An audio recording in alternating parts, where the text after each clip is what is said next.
Hello बच्चों, let's read the question. The question says millimoles of calcium hydroxide required to produce 100 ml of aqueous solution of pH is x into 10 to the power minus 1. The value of x is. Assume complete dissociation. Okay, इस question को solve करने के लिए यहाँ पे जो हम की कॉन्सेप्ट यूज करेंगे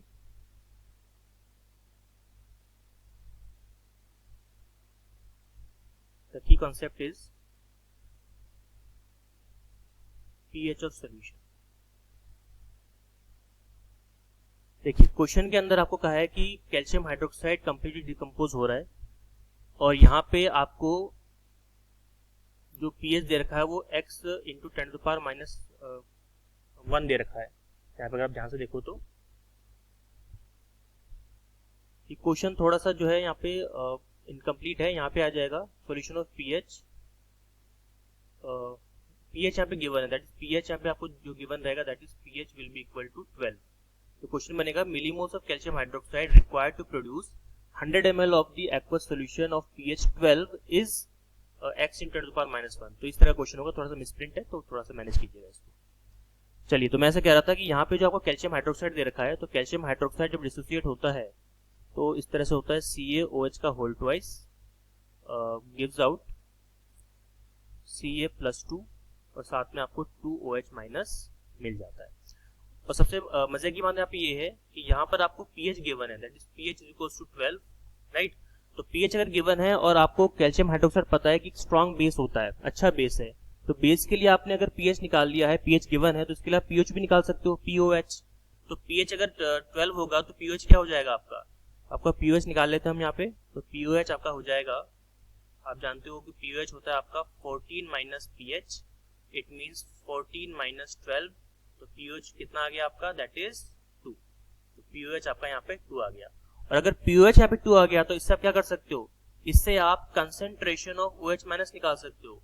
और कंसेंट्रेशन ऑफ OH माइनस क्या होता है, 10 to the power minus pH minus POH, right. ये बन जाएगा आपका 10 टू द पावर माइनस 2। तो ये OH की कंसेंट्रेशन आपके पास में आ गई है। तो OH की कंसेंट्रेशन अगर आपके पास में आ गई है तो मैं यहाँ पे लिख सकता हूँ कि ये जो है ना, ये इसकी कंसेंट्रेशन गिवन है आपको 10 to the power minus 2m। और इसकी कंसेंट्रेशन अगर हमको मालूम पड़ जाए तो हम आराम से अच्छी वैल्यू पे फाइंड आउट कर सकते हैं। अब देखिए, आपको पता ही है कि मिलीमोल्स जब भी हम निकालते हैं तो मिलीमोल्स निकालने का फॉर्मूला क्या होता है। तो मिलीमोल्स, इसको इरेज कर देते हैं एक बार।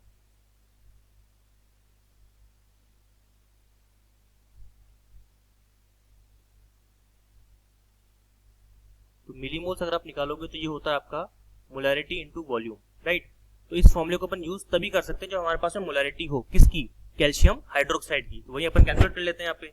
अब जब आपको OH की कंसेंट्रेशन गिवन है that is 10 to the power minus 2m, तो कैल्शियम हाइड्रोक्साइड की अपन नहीं निकाल सकते, बिल्कुल निकाल सकते। क्यों, अगर आप यहाँ पे ध्यान से देखेंगे तो आपको 2OH मिल रहे हैं, किससे, 1 मोल ऑफ कैल्शियम हाइड्रोक्साइड से। तो अगर आपके पास में केवल 1 मोल ही OH हो तो कितना मिलेगा आपको कैल्शियम हाइड्रोक्साइड के मोल्स, दैट इज 1/2। ये मिल जाएगा आपको 1/2। और 1/2 अगर आपको मिलेगा तो आप कंसेंट्रेशन में निकाल सकते हो क्या, तो कंसेंट्रेशन ऑफ OH2 की कंसेंट्रेशन क्या मिलेगी आपको, कैल्शियम हाइड्रोक्साइड की कंसेंट्रेशन आपको क्या मिलेगी, that will be 10 to the power minus 2/2। तो इसका आंसर कितना आ जाएगा, ये आपका आ जाएगा 5 into 10 to the power minus 3। We can say that हमको यहाँ पे क्या मिला, हमको पहली चीज मिल गई concentration of calcium hydroxide, that is 5 into 10 to the power minus 3। और वॉल्यूम आपको दे रखा है क्वेश्चन के अंदर, ध्यान से आप देखिए, volume is given that is 100 ml, 100 ml। तो कंसेंट्रेशन आपके पास में है, वॉल्यूम आपके पास में है, तो क्या हम मोलैरिटी नहीं निकाल सकते, सॉरी मिलीमोल्स नहीं निकाल सकते, बिल्कुल निकाल सकते हैं। तो मिलीमोल्स आपके पास आ जाएंगे that is 5 into 10 to the power minus 3 into 100, it should be equal to 5 into 10 to the power minus 1।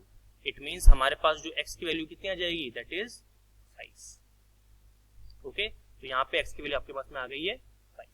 So the final answer is 5. Hope you understood it well. All the very best.